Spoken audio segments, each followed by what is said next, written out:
Hello and welcome. I first want to thank the library for having me here today, but just as important, all of you who were brave enough to show up to talk about the bizarre history of Iowa from wherever you're watching this program from. So with that, let's begin. My name is Chad Lewis. I'll be your presenter for this program. And although my background is actually in the field of psychology, for the last 25 years I've been traveling the world in search of the strange and bizarre. Everything from hunting vampires in Transylvania, looking for mysterious creatures, crop circles, UFOs, weird people, odd places, you name it. If it's just strange and a little offbeat, I've traveled around the globe in search of these oddities. But what I discovered on my travels is that sometimes the weirdest things happen right in your own backyard. So that's what we're going to explore for this program. The bizarre history of Iowa.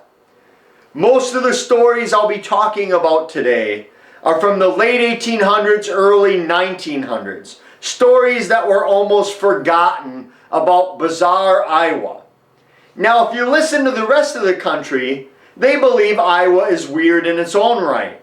The rest of the country seems to believe that Iowa is nothing but corn, farmers who drive tractors down the road, that you're all crazy Iowa fans. And even though that last one may be true, I'm going to be talking about a different Iowa. A weirder, darker, and more bizarre Iowa. I'll be talking about some of the strangest stories from the past. So what exactly will we be exploring?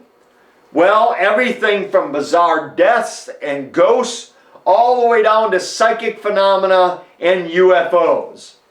Of course, I've thrown in what I call keep in minds too. Things about Iowa you might not have known about the period we're discussing. For instance, in 1860 there were only about 600,000 people in Iowa. Today over 3 million people call the state their home. Meaning back then they had a lot more room to spread out and be weird. And believe me, they took full advantage of that room. First up, bizarre deaths. Now, if you open up your newspaper today and flip to the obituary section, you'll probably see a story similar to this. Old man Lewis died peacefully, surrounded by his loving family. They don't tell you the cause of death, no details, no information. But the story in which I was finding these cases were a little bit different, because the newspaper obituaries I was finding were something like this. Suicide is gruesome. Whole top of his head blown off by the blast. Quite a bit different than dying peacefully surrounded by your loving family. Which illustrates back then, they cared more about a headline and paper sales than the actual cause of death. Which is why you got all of these amazing old newspaper deaths, including this one. Fish escaped, poacher killed. It talked about a gentleman using dynamite to fish in the water. Well, I probably don't have to finish this story for you. You know how it goes. He actually dropped a stick in the boat, and instead of killing the fish, he met his end as well. Keep in mind, in the period I'm talking about, people were terrified of being buried alive 6 feet under. And it's a great story. It's a great legend, folklore. But was anyone ever buried alive? Well, yes, we know thousands of people were buried alive. We know this because we have thousands of newspaper accounts from the late 1800s, early 1900s. Back then, whether you were in a diabetic shock or in a coma, doctors would often pronounce you dead. But lo and behold, many people, some of which were even at their own funeral, would pop up just in the time from being saved from being buried alive. Now, this may seem a little silly today with modern science and medicine, but our great-grandparents were so afraid of being buried alive, they came up with several inventions. My favorite was this. It's called a cemetery bell, and it does, or did, exactly what it looks like it would do. It was a bell with a rope on a pole going down into your casket.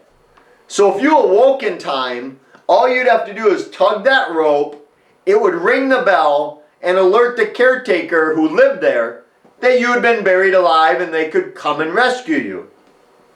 But there was one problem with this invention though. On many nights, the wind would set these bells off, giving the caretaker quite a scare, thinking everyone had been buried alive.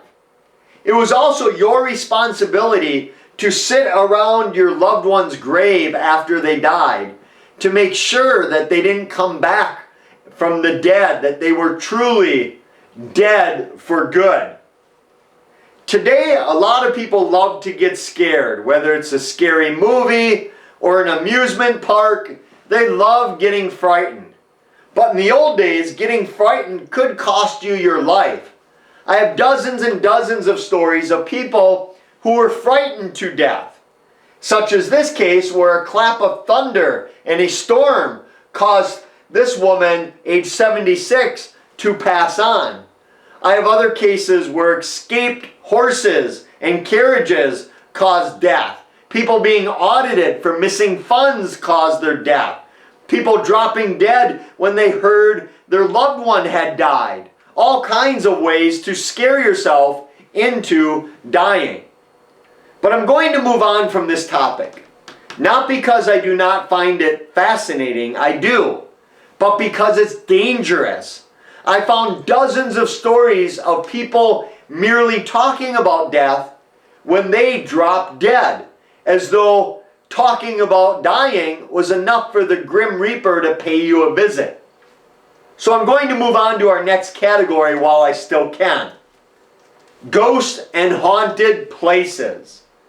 This time of year, people often ask me for a recommendation of a scary book, something to terrify them, to get them into the Halloween spirit.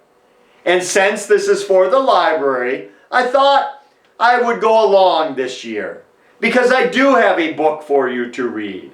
If you think you're brave enough, if you think you have what it takes, I dare any one of you to try to make it through the sappy love story Bridges of Madison County.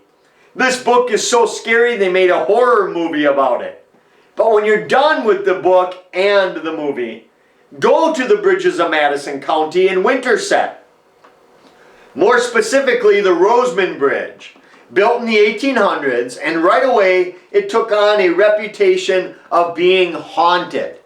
One legend tells of an escaped convict being chased out to the bridge.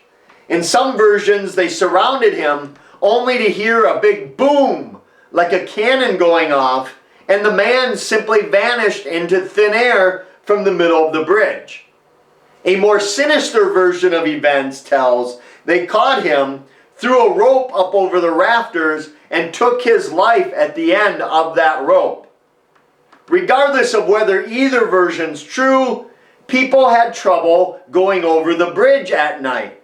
Farmers refused to go over because they would see mysterious balls of light hovering on the bridge. Horses refused to move as though they were picking up on some unseen force. Unfortunately today, you cannot take your horse and buggy over the bridge, but you can walk out there. Those who do still report hearing that big boom going off like a cannon, even though nobody's around. Others will see a ghostly image of a man hanging from the rafters while they're out there. He simply vanishes right into thin air. My advice is, if you're going to go out there, do so at about dark, because that's when the hundreds of bats that live in the bridge will come out and greet you and make sure you have a fun evening there. The people around Fort Dodge had no idea in 1893 that when they read this newspaper story about a bridge being haunted, that it would become one of the better known hauntings in all of the state. Right outside of Fort Dodge is a small town called Terra.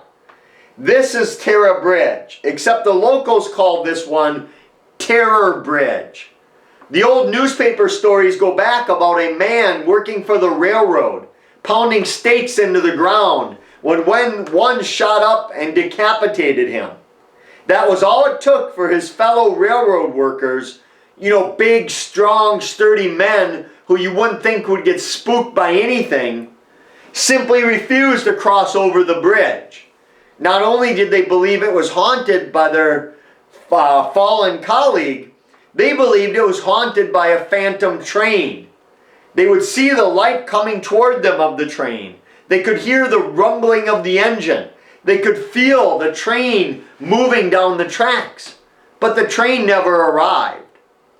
A lot of people have forgotten this story because a new version has taken its place.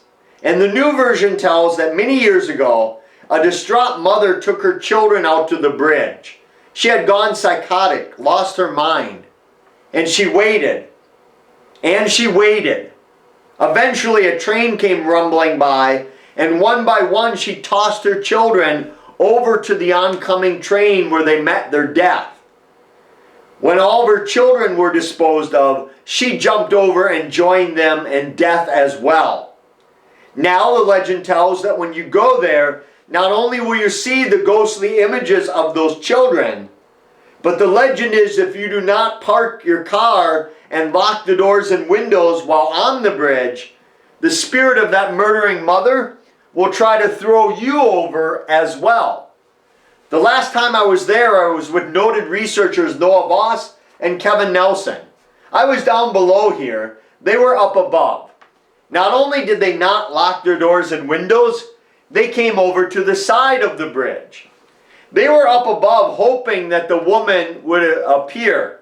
I was down below praying that she would throw them to their death. But unfortunately for us, luckily for them, the woman did not appear. But it's also out on this road where many people have seen something that shouldn't be there. Something that couldn't be there. But yet, there it is, staring at them. What are these people seeing? Well, maybe I better let you just take a look. This creature, for a lack of a better term, they called a werewolf. Said it was the size of a bear, but shaped more like a wolf with the long muzzle and this deep, dark, matted down fur. Most of the witnesses claim that it's a biped, running upright on its hind legs like you and I do. But if you'd rather not go looking for werewolves and ghosts, you may want to do what other states do. Make their tourist attractions wineries or roadside attractions like a ball of twine, or in my home state of Wisconsin, all of the water parks. But you people of Iowa are a little bit different, because you turn your tourist attractions from places like this, the Villisca Axe Murder House. Here you have the terrible story of 1912 with the J.B. Moore family. The family and their children, along with two family friends, were out and about for the day. When they were gone, researchers of the day believed that someone or several people snuck into the house, into a closet, or up in the attic and waited. And when the family came home, one by one, that person or persons went room by room, killing every single person in the house. Now the good news is, or maybe the bad news, I don't know your macabre sense of adventure, but if you want, you can rent this house out for the evening. It's there and it's thought to be haunted. Those who stay there often see the ghostly image of a man walking down the steps to get to the main floor. Others hear all kinds of rapping and knocking on the doors and windows. Some claim to have seen the ghostly image of a man with a bloody axe walking through the house.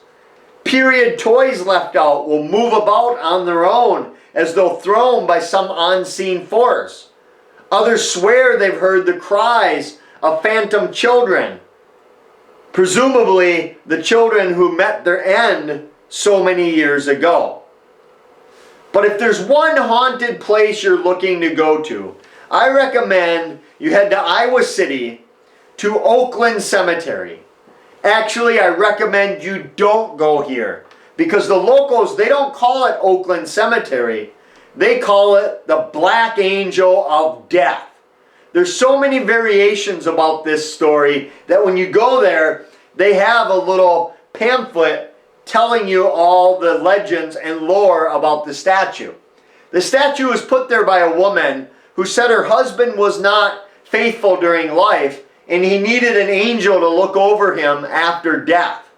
It was said that the bronze statue slowly started turning a darker shade of black every year from all the souls that it harvests throughout the year. Not only do some people claim that this statue will move and change and shift throughout the cemetery, but there are many dares about whether or not you can go there and survive. Some of the dares are, if you go there at midnight and touch the statue, you will die. If you kiss in front of the statue, you will die. If you are a virgin, you will die. If you're not a virgin, you will die. Basically, if you go to this cemetery, you will die. Lots of people have had mishap, misfortune, and all kinds of tragedies after visiting the Black Angel of Death. I love this category, medical anomalies. Today we could probably explain away a lot of these cases with modern science, but back then they had no idea what was going on. Including this woman they called the Shark Woman. Out of Cedar Falls, 63 years old, when all of a sudden she started growing new teeth. Just like a shark will grow new teeth. The doctors had no idea what was going on. As you can see, she had no teeth for several years, and then all of a sudden, new teeth started growing in to the shark lady. Keep in mind, the first screen door was designed in Iowa as well. Some of you watching might be a twin. You may have a twin sibling. And you might be a few seconds older than your twin. Or maybe you're a few minutes or an hour younger than your twin. Well, that's all well and good. But what about being over a month different from your twin? That's exactly what happened to these twins in 1877. One was born December 15th of 1876. The other one did not join the world until the 1st of February of the following year. Quite a bit different than being a minute or two ahead or behind your sibling.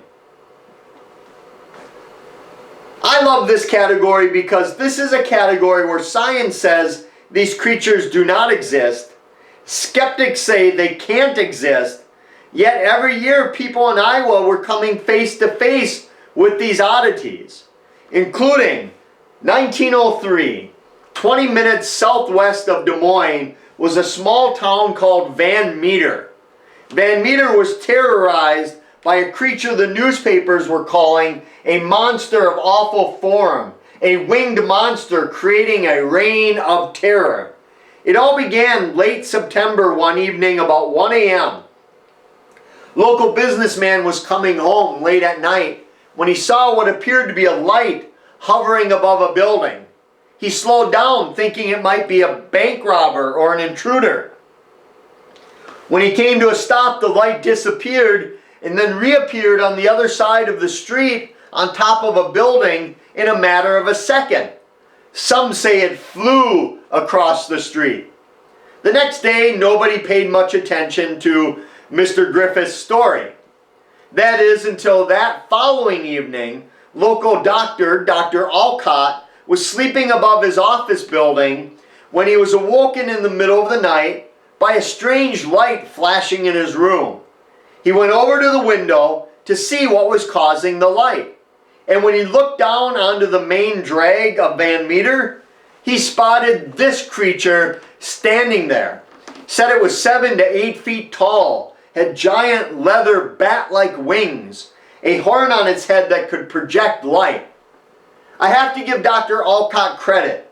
He didn't just watch this thing. He grabbed his gun, filled with 6 shots, ran out and blasted the creature 5 different times before he ran back to the safety of his building.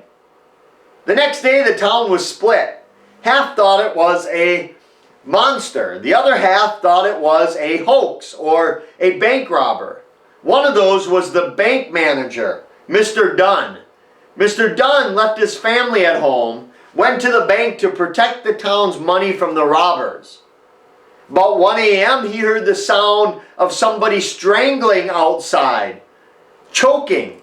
And when he saw a bright light flash into his bank, behind the light was a giant bat-like creature, 7 feet tall. Mr. Dunn was so terrified, he shot out the window of the bank with his gun, his shotgun filled with buckshot.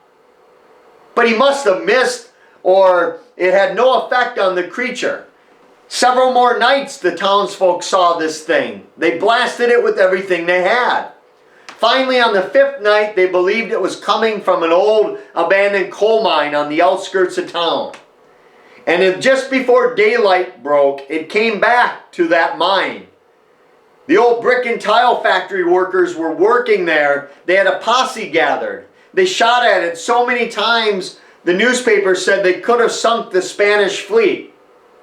But whether they were the worst shots in Iowa or this thing was impervious to their weapons, it descended into the mine, and like a great Hollywood cliffhanger, that's where the story ends. We don't know what happened to this monster.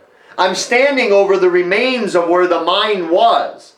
No one knows if it was killed, if it's still there. Did it fly off to become the Mothman of Point Pleasant?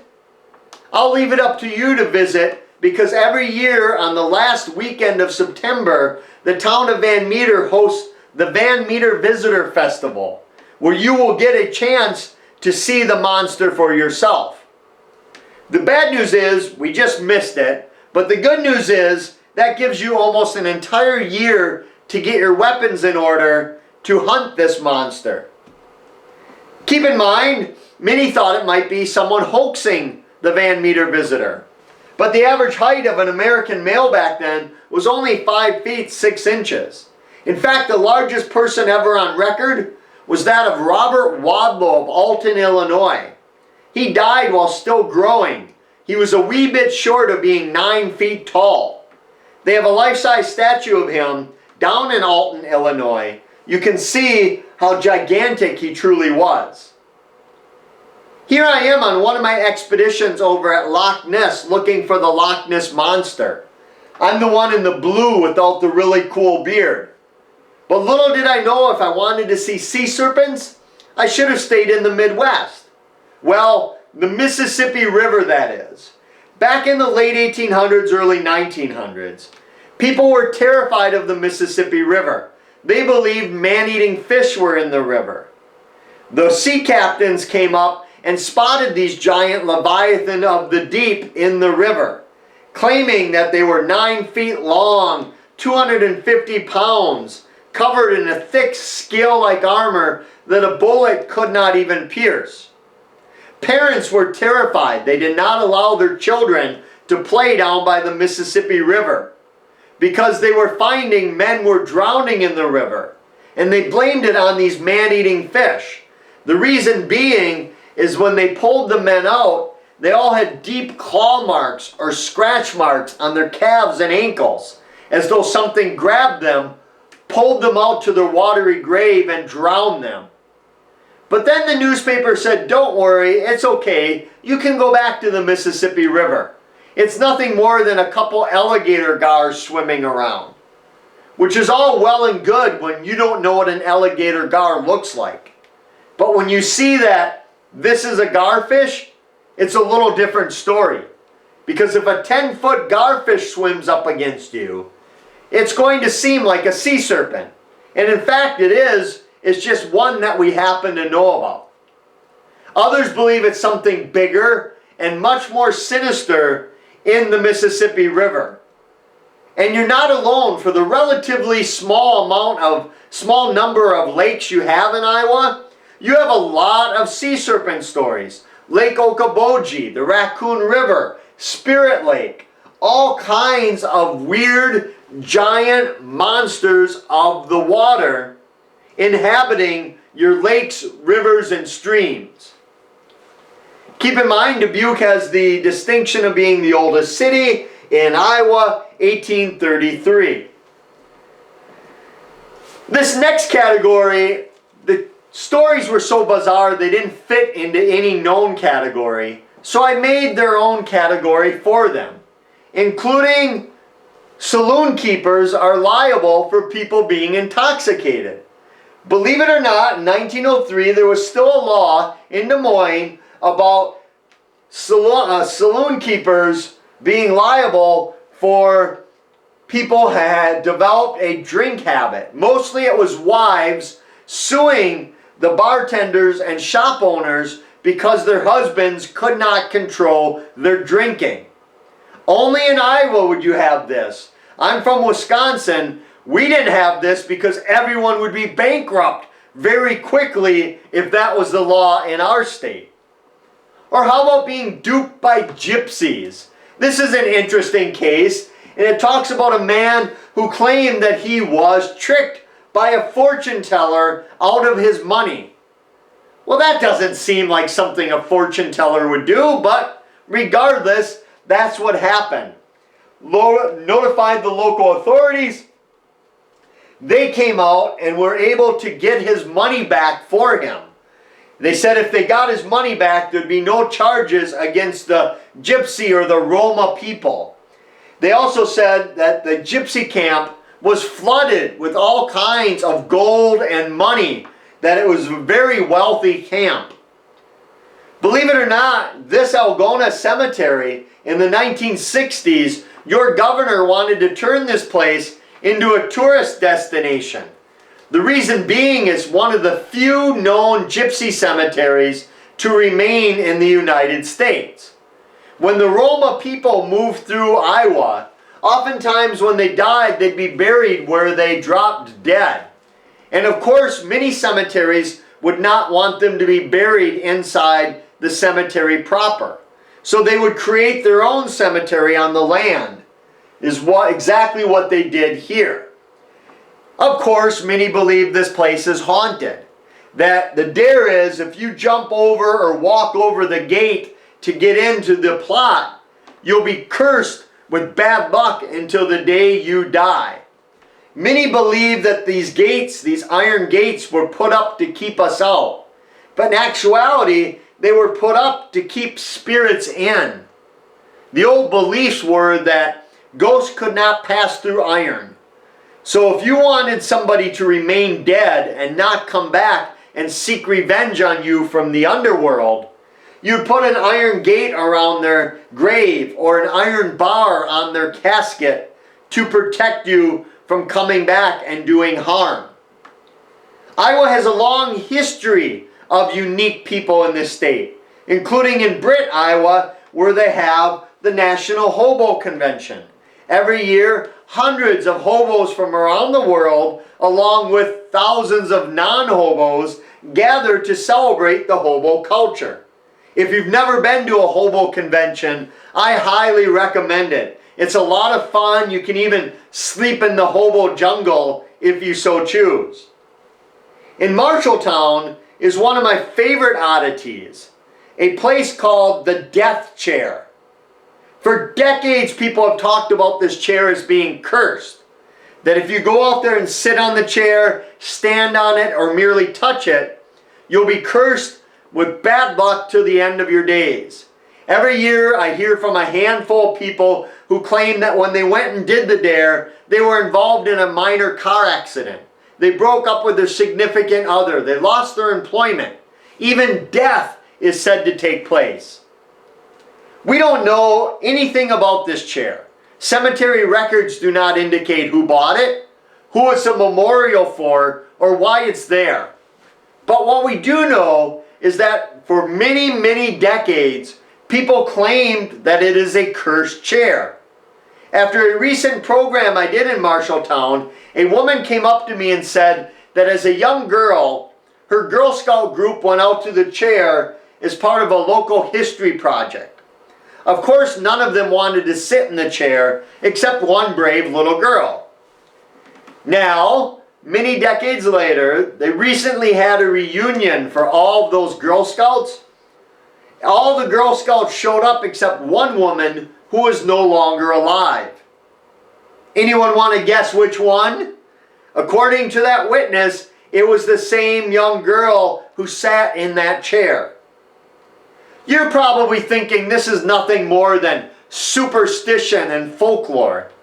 But I've talked to so many people over the last 2 decades that have sat in the chair and had bad things happen to them that I'm at the firm conclusion that only a complete fool, luckily for me, the dozen or so times I've waited and sat in the chair, nothing bad has happened, knock on wood. Keep in mind the crookedest street in the world is Snake Alley in Burlington. Here's an odd case about a whistling well that was shooting up sand, stones, and water. I tried to find out what became of this well, and there were no follow-up articles. And that was par for the course for a lot of these stories. They would make the newspaper splash and then never be followed up on. Keep in mind, in 1900, nearly half of the workforce was involved in farming. Today, that's less than 1%.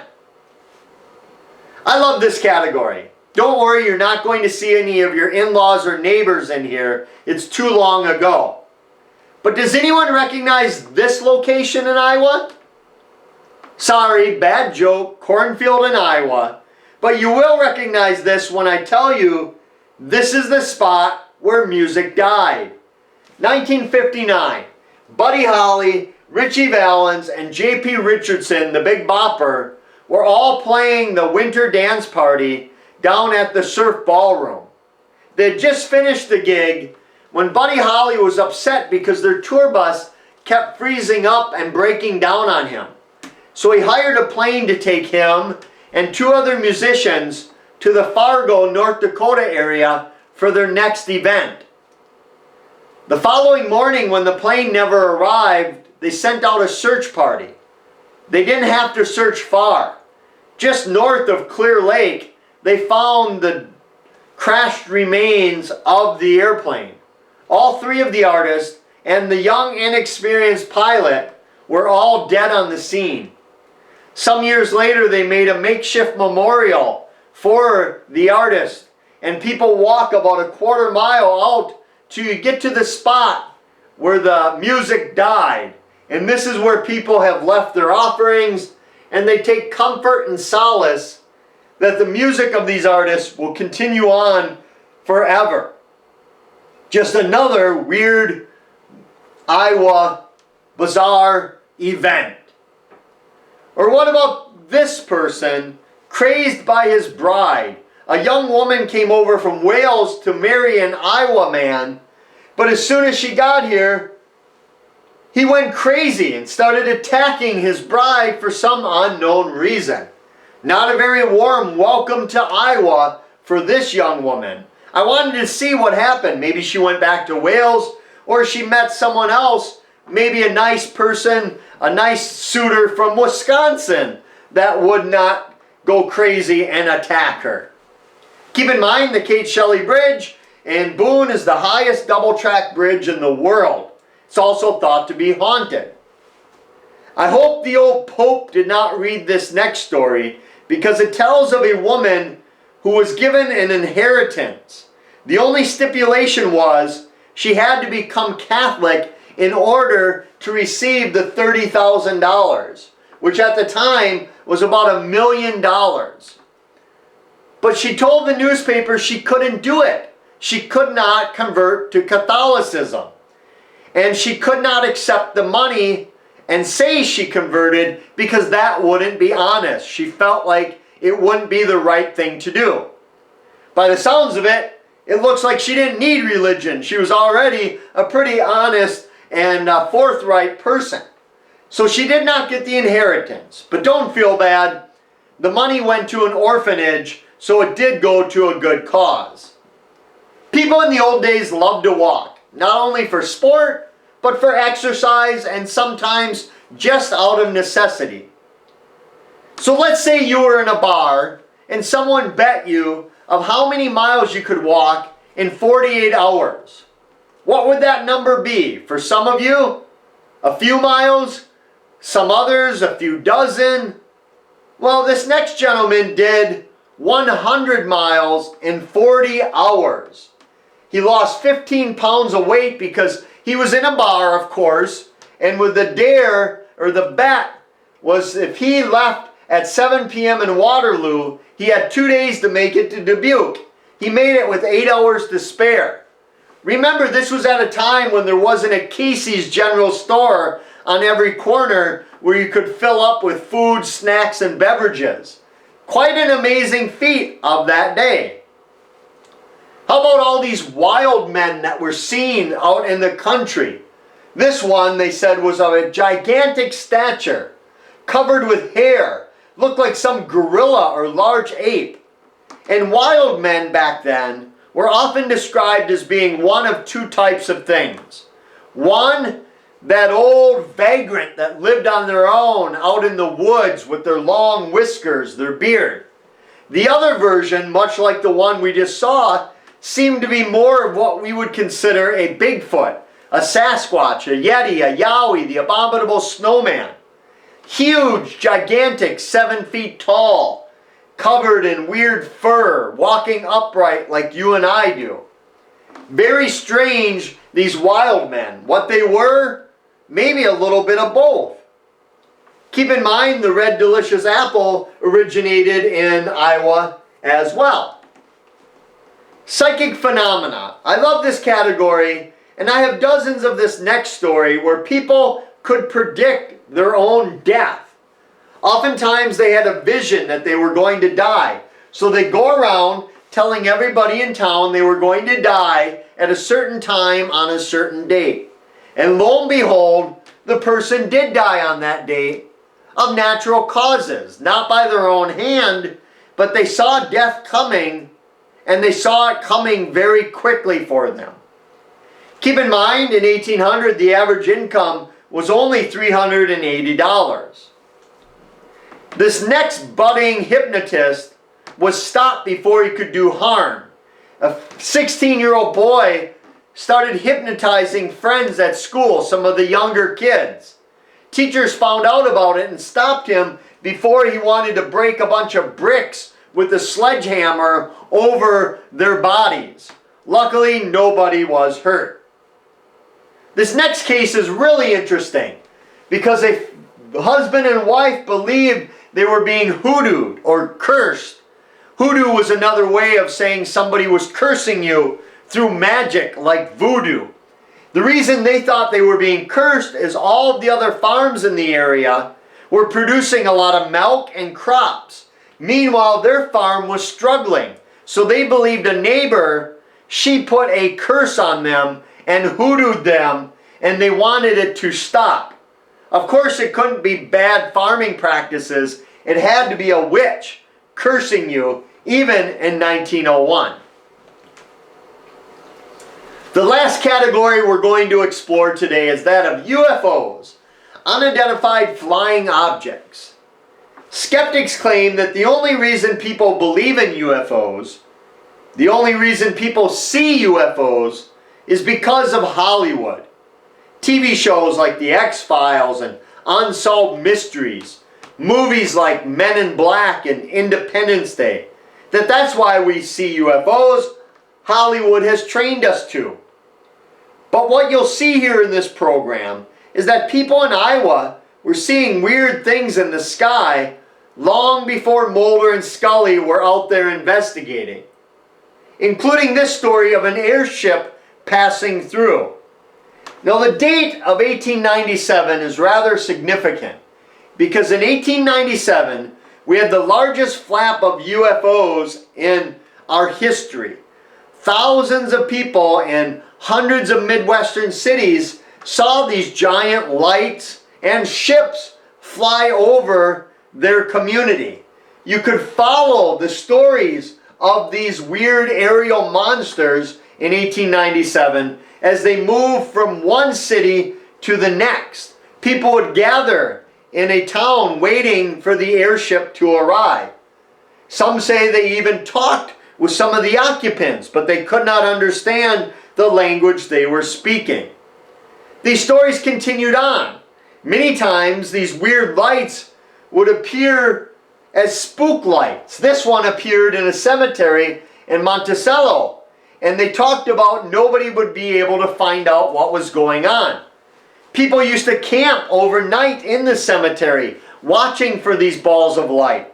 Back then, many of them referred to the lights as will-o'-the-wisp, these mysterious lights that would dance about the community, disappear, and then reappear somewhere else in a matter of a few moments. Stories of UFOs continue to this very day. Every year, hundreds of new reports are coming in from people who have seen something they simply cannot identify. But as I'm running low on this program, here is what I hope you take from what you just saw. If you open up your newspaper, turn on the television, listen to NPR, or God forbid you consult the internet, you'll probably say something similar to this. The world has gone crazy. Can you believe how crazy the world is? And I agree with you. The world is absolutely crazy right now. But hopefully this program illustrated that the world was crazy 100 years ago as well. It will probably be crazy 100 years from now when they look back at us and wonder what the heck we were doing. So with that, if you want more information, you can go to my website, chadlewisresearch.com. You'll find more than you ever could want or need at my site. But I hope your adventure doesn't end here after the program. Grab one of my books, go on your own adventure of Iowa. And when you do, I think you'll discover that you live in one heck of a weird state. And I mean that in a good way. You're going to see things you've never seen. You'll meet some odd people. And along the way, you might just discover that the scariest thing out there is often yourself. So with that, I want to thank the library again. I can't think of a time in America's history where the library has served such an important role as it does today. With everything going on with the pandemic, societal issues, politics, the library is that fabric that keeps our community together. A real treasure for any city that has one. So, in order for me to show my appreciation, if you are looking to grab a book from my site, type in the coupon code LIBRARY and save 15% off all of my books. And with that, thank you all for coming, and keep an eye out